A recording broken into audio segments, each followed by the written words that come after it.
오늘 본문은 12절로 된 짧은 시편으로 다윗의 시입니다. 다윗은 이 짧은 시에서 하나님의 이름 여호와를 10번이나 부르고 있고 매 절마다 여호와를 그 주님 또 하나님으로 부르며 각 절마다 쉼없이 여호와 하나님을 찬미하고 있습니다.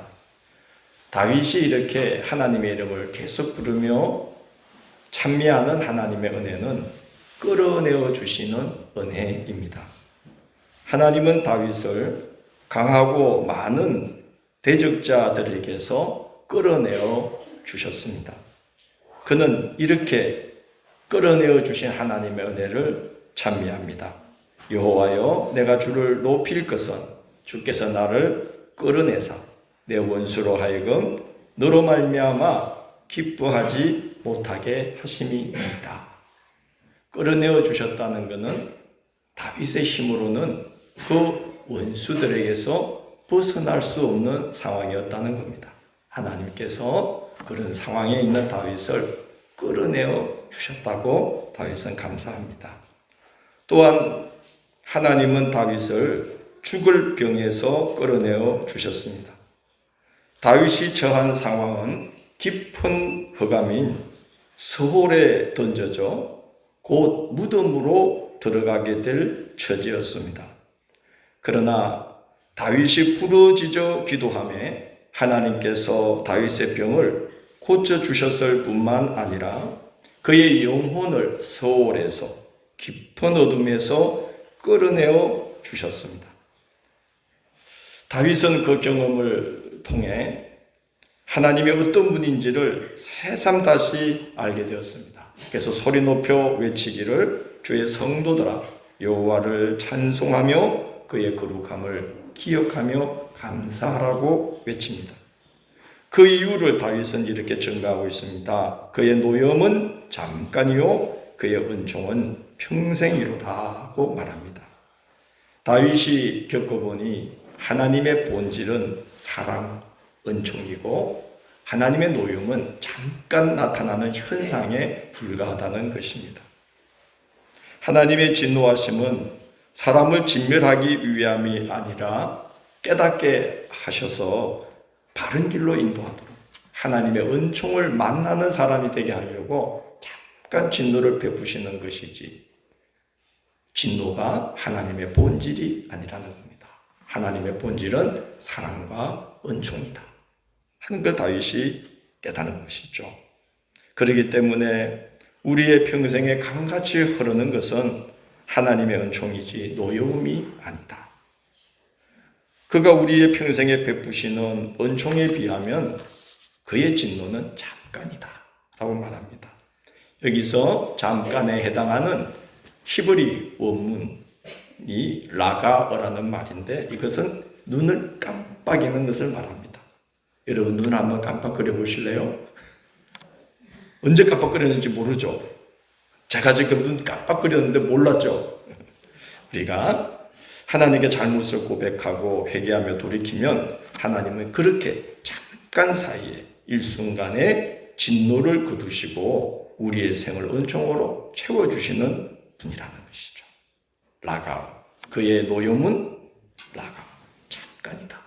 눈을 깜빡하는 순간일 뿐이지 우리에게 향한 평생에 지속되는 것은 하나님의 사랑과 은총이다 라고 말합니다.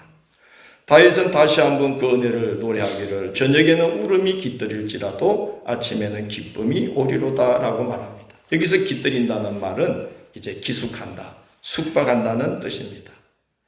여러분 우리가 어디 가서 숙소를 정해놓고 들어갈 때 뭐 하죠? 체크인. 와, 우리 학생들 대단하네요. 숙소를 어떻게 엄마 아빠랑 써본 거죠? 체크인 합니다. 그리고 아침이 되어서 12시 전에는 반드시 어떻게 해야 됩니까? 체크 안 돼요. 거기서 오래 있지 못합니다. 여기서 다윗이 깨달은 거죠. 하나님은 우리에게 때로는 눈물의 날들을 주실지라도 그것은 오래 있는 것 아니다. 나그네가 숙소에 들어와서 잠깐 머물고 아침이 되면 당연히 떠나게 되듯이, 그렇게 우리에게 눈물의 날들은 때가 되면 하나님이 거두어 주시고, 그리고 다시 다른 손님인 기쁨이 우리 삶에 찾아오도록 하나님이 우리 삶을 조성해 놓으셨다는 겁니다. 다윗은 그것을 몸소 경험했기 때문에 하나님의 진노는 하룻밤 손님처럼 잠깐 왔다가 가는 것이나 하나님의 은혜는 우리 평생에 머무는 것이다 라고 노래하고 있습니다. 다윗이 이렇게 고백할 수 있었던 것은 자신이 몸소 그 일을 겪었기 때문인데, 이제 다윗은 자기가 겪은 일을 간증합니다. 그가 형통하여 평안히 지내던 어느 날 속으로 생각하기를 나는 영원히 흔들리지 아니하리라 하는 마음이 생겼다는 겁니다. 사람이 형통하게 되고 그 형통이 오래 지속되면 그렇게 착각하기가 쉬운 것 같아요. 의인이라 칭함받던 욥도 형통했던 날에 내가 그렇게 교만했던 적이 있었다라고 욥기 29장에서 고백하고 있어요. 그때에는 하나님이 내 장막에 기름을 발라주셨도다. 내가 스스로 말하기를 나는 내 보금자리에서 숨을 거둘 것이고 나의 날은 모래알같이 많으리라고 생각을 했었다는 겁니다. 하나님이 장막에 기름을 발라주듯이 평안하게 형통하게 하고 그날이 오래 계속되니까 늘 당연하게 생각을 했고, 그게 자기의 능력 때문이라고 생각을 했다는 겁니다. 다윗도 그랬던 것입니다. 주님께서 그의 은혜로 다윗을 산같이 굳게 세워주고 계셨다는 사실을 자기가 형통할 때는 잊어버리고 있었다는 거죠. 내가 영원히 흔들리지 아니하리라 하던 그때 어느 날 주님께서 잠시 얼굴을 가리시니까 그의 삶은 무덤까지 내려갈 정도로 곤두박질 쳐서 곧 죽게 될 처지에 놓이고 말았습니다. 그래서 다윗은 하나님께 간청합니다. 단순히 병을 고쳐달라고 간구하는 것이 아니고 다시 살려주시면 주를 찬송하며 주의 진리를 선포하며 살겠다고 서원을 합니다. 우리가 요 몇 주간 계속 함께 나눈 말씀이 있죠. 하나님이 주신 복에는 반드시 뭐가 뒤따른다? 책임과 사명이 뒤따른다 말씀드렸는데, 다윗은 자신이 그것을 잊고 살았다는 것을 하나님께 고백하며 회개한 것입니다. 회개하며 간구하며 기도할 때 하나님은 다윗을 질병에서 끌어내어 주실 뿐만 아니라 그의 영혼까지도 새롭게 해 주셨습니다. 왜냐하면 하나님의 본질은 절대 진노가 아니라 사랑과 은총이고, 그 진노는 잠깐 나타나는 현상인데 그것도 그 사랑과 은총 앞에 다시 세우기 위해서 잠깐 진노라는 현상을 우리에게 나타내신다는 거예요. 회개하며 간구하는 영혼은 하나님이 반드시 은총을 베풀어 주시는 겁니다. 다윗은 이렇게 고백합니다. 주께서 나의 슬픔이 변하여 내게 춤이 되게 하셨다. 슬픔은 절망의 절정을 대변하는 감정입니다. 여러분, 우리가 계속 낙심하고 희망이 없어 보이고 그러면 점점 어디에 잠겨 들어갑니까? 깊은 슬픔으로 잠겨 들어가게 됩니다. 다윗은 베옷을 입고 제에 앉아 홀로 고통 중에 절규하면서 깊은 절망 속으로 빠져들고 있었던 것 같습니다. 지금 이제 다윗에게 몸이 아픈 게 문제가 아닙니다. 그는 절망에 빠져들었던 겁니다. 그러나 하나님은 다윗을 회개하고 주님, 내가 교만했습니다. 주님이 나를 산같이 굳게 세워주신 것을 모르고 내가 늘 이렇게 영원히 산처럼 든든하리라고 자부하고 있었습니다 라고 회개할 때에 하나님은 다윗의 기도를 받으시고 일순간의 상황을 반전시켜 주셨는데 슬픔이 변하여 춤이 되게 하셨다. 여러분, 춤은 기쁨의 절정이죠. 슬픔은 절망의 절정이라면 춤은 기쁨의 절정입니다. 여러분, 너무 기쁘면 어떻게 됩니까? 몸이 반응을 하죠. 여러분, 애들한테 설날에 늘 한 5,000원씩 주다가 한 5만 원 줘보세요. 애들이 어떻게 됩니까? 몸이 내가 해봤어요. 애들 교회 애들한테 그냥 주보니까 애들이 탁 바꾸는 나가면서 너무 기쁜 거야.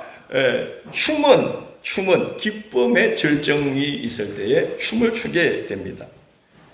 너무 기쁘면 가만히 있을 수가 없죠. 하나님께서 다윗의 기도를 받아서 죽을 병에서 고쳐주실 뿐만 아니라 그의 영혼을 그 절망, 깊은 흑암 가운데서 끌어내어 주신 것입니다. 그는 자기 영혼의 상태를 고백하기를 주께서 나의 베옷을 벗기고 기쁨으로 띠를 떼어 주셨다라고 말합니다. 여러분 이건 뭔 말입니까? 이스라엘 사람들은 외출할 때 그도 두루마리를 입고 그 다음에 뭘 띠죠? 허리에 띠를 띱니다. 그때는 우리 같이 허리띠, 벨트가 없었잖아요. 그래서 우리 옛날 어른들 두루마리에 띠를 두르듯이 그렇게 띠를 묶는 겁니다. 그건 이제 무슨 준비가 끝난 겁니까? 외출 준비가 끝납니다.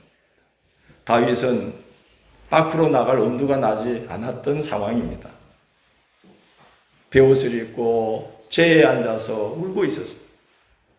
나갈 엄두도 나지 않았습니다.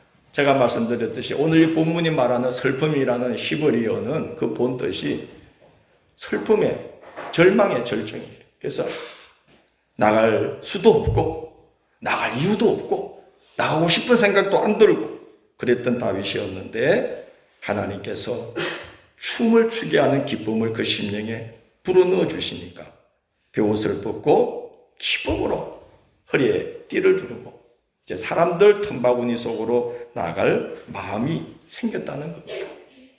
아니 목사님 우리 늘 이렇게 살고 사람들과 어울려 사는데 그게 뭐 그리 대단한 일이라고 다윗이 춤추며 기뻐했을까요? 싶지만 여러분이 만약 그 깊은 우울과 슬픔에서 힘겹게 빠져나온 경험을 한 번이라도 해보셨다면 하나님께서 다윗에게 주신 이 마음, 기쁨의 마음이라는 것이 얼마나 큰 선물인지 아마 알게 될 거라고 생각을 합니다.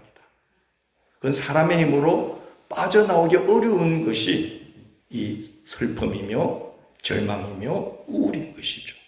근데 하나님께서 다윗의 기도를 들어주셔서 하나님 이제 내가 진토에 내려가면 무엇으로 주를 찬송하며 무엇으로 주께 감사하겠습니까? 그랬더니 하나님께서 찬송과 감사의 삶을 살기도 하며 남들에게도 선포하며 살아가라고 병도 고쳐주시고 그의 마음을 절망에서 건져내어 주셔서 사람들 앞에 설 수 있는 사람들에게로 나아갈 수 있는 그런 준비가 된 마음.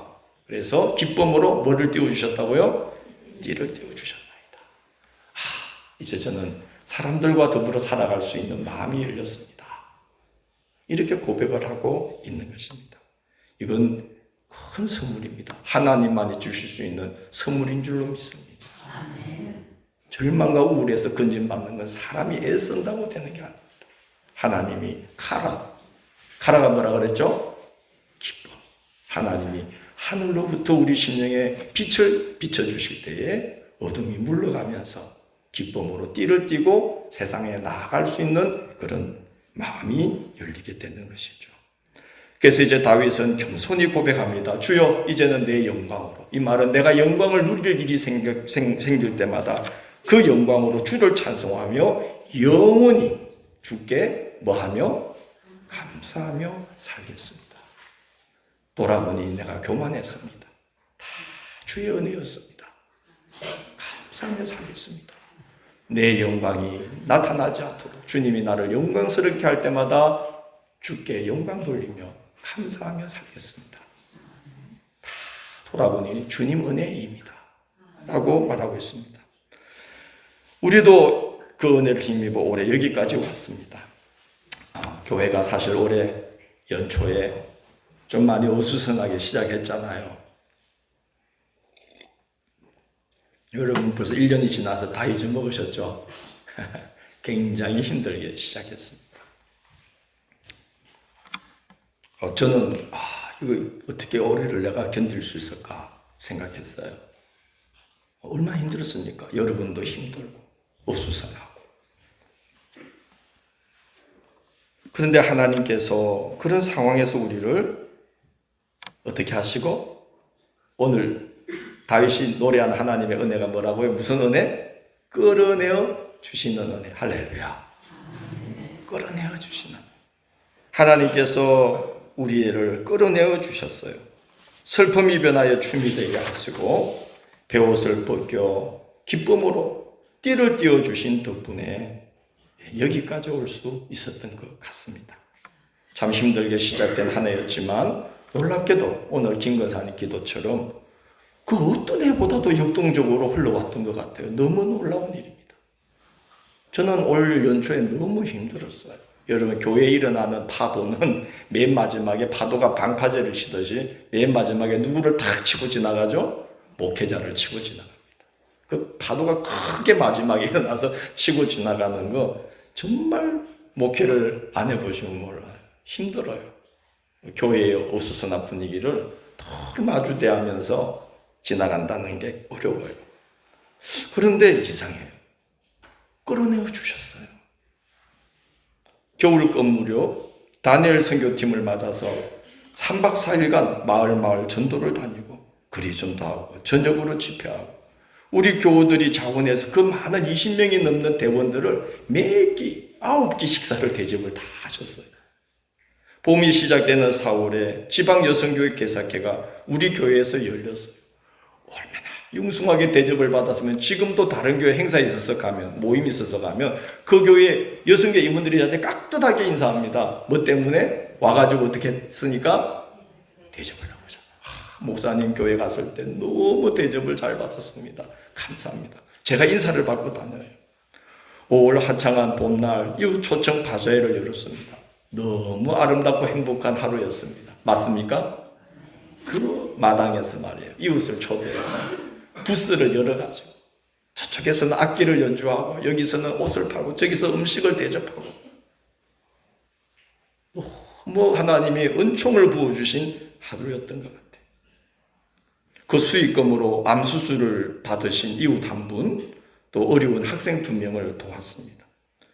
7월에는 교회 학교 나들이로 교사와 아이들이 즐겁게 남도 여행을 다녀왔고 8월에는 제가 치앙라이에 가서 라오종 목사님들 부부 20명 성경 가르쳐 드리고 그리고 거기 교통수단이 없어서 마을이 힘들어한다 그래서 오토바이 한 대를 또 그 마을에 저희가 기증을 하고 돌아왔어요. 성도님들의 기도와 지원을 힘입어서 감당했습니다. 9월에는 해피데이 초청잔치를 열었습니다. 바자회 때는 이웃들이 교회 마당에 왔다면 해피데이 초청잔치 때는 이웃들이 어디로 왔습니까?